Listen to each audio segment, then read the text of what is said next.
श्री श्री राधा रमणो जयति। भज निताई गौर राधे श्याम। जपो हरे राम। चरित सुधा श्री श्रीमद राधा रमण चरण दास देव बाबा जी महाशय। बड़े बाबा का जीवन चरित्र। मूल बंगला संपादक प्रकाशक श्री रामदास बाबा जी। गणेश को हैजा। कई दिन पीछे बाबा जी महाशय एक दिन प्रातःकाल नाम करते करते श्री जगन्नाथ दर्शन को गए। आज उनका एक दूसरा ही भाव था। साथी लोग आपस में कह रहे थे, आज बाबा जी महाशय का कीर्तन और उनकी भावभंगी एक दूसरे ही प्रकार की लग रही है। साधारणतः वे माधुरी की मूर्ति रहते हैं, पर आज जैसे ऐश्वर्य की मूर्ति हो रहे हैं। जिस दिन हैजा दूर करने के उद्देश्य से समर कीर्तन किया था, उस दिन भी उनका ठीक ऐसा ही भाव था। आज भी अवश्य कुछ वैसा ही उद्देश्य होगा। क्रमशः संकीर्तन ने जैसे ही राजमहल की सीमा पार की, वैसे ही गोपी साहू और नरसिंह साहू रोते रोते आए और बाबा जी महाशय के सामने पृथ्वी पर लौट गए। बाबा जी महाशय ने दोनों को उठाकर उनके दुख का कारण पूछा। गोपी साहू बोले, प्रभु एक बार नाम कीर्तन कर लेकर हमारे यहाँ चलना होगा।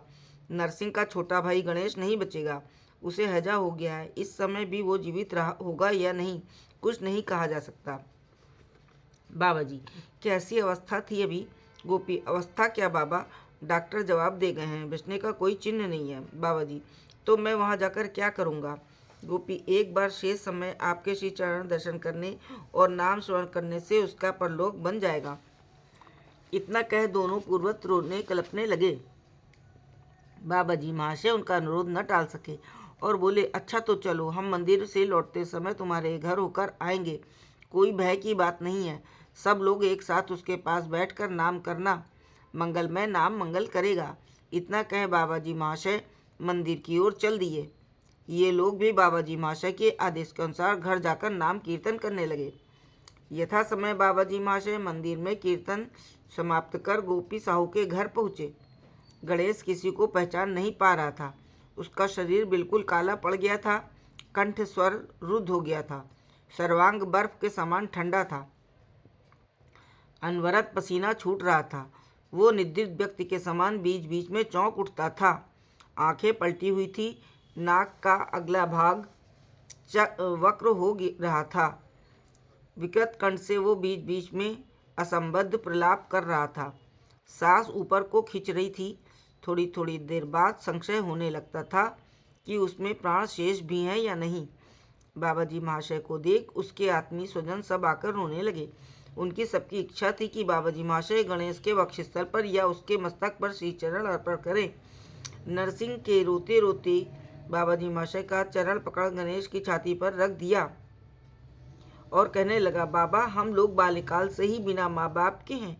केवल 2 भाई हैं, किसी प्रकार संसार यात्रा का निर्वाह कर रहे हैं। आज यदि मेरा भाई जाता रहा तो मेरी क्या दशा होगी?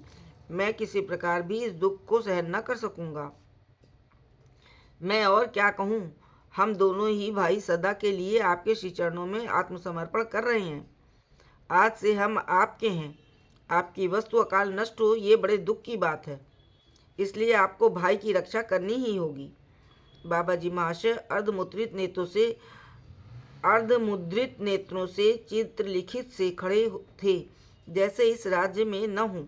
थोड़ी देर बाद कंपित कलेवर और गदगद कंठ से जय निताई बोल उठे।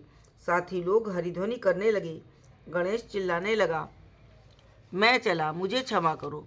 श्री जगन्नाथ देव की थोड़ी सी प्रसादी मुझे दो। और ये कहते कहते वो अचैतन्य हो गया। सब लोग गणेश को मरा जान उच्च स्वर से रुदन करने लगे। बाबा जी महाशय बोले, निताई की इच्छा से इसे कोई भय नहीं है। जगन्नाथ जी का प्रसाद ले आओ। सब लोग जगन्नाथ जी का प्रसाद मंगवाने में व्यस्त हो गए। इधर गणेश ने बड़े स्वस्थ भाव से बाबा जी महाशय से कहा, बाबा, मुझ जैसे पाखंडी और अविश्वासी पर आपकी इतनी कृपा, मैं और क्या कहूँ। इस देह पर आपका पूरा अधिकार है। आपकी जो इच्छा हो करें। आप यदि आदेश करें तो मेरी बड़ी अभिलाषा है कि एक बार सिंह द्वार पर जा लोटपोट हो आऊँ। बाबा जी महाशय बोले, थोड़ा ठहरो, श्री जगन्नाथ जी का भोग आ जाए। इतने में भोग आ गया। बाबा जी महाशय ने कहा, देखो, थोड़ा प्रसाद सिंहद्वार पर अरुण स्तंभ के निकट जो व्यक्ति अति व्याकुल भाव से मांगे उसे पहले देकर फिर गणेश को देना। ऐसा ही किया गया।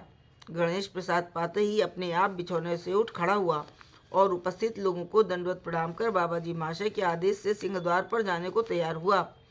बाबा जी महाशय ने नरसिंह से कहा, तुम उसके साथ साथ रहो, पर उसे कोई भी स्पर्श न करना।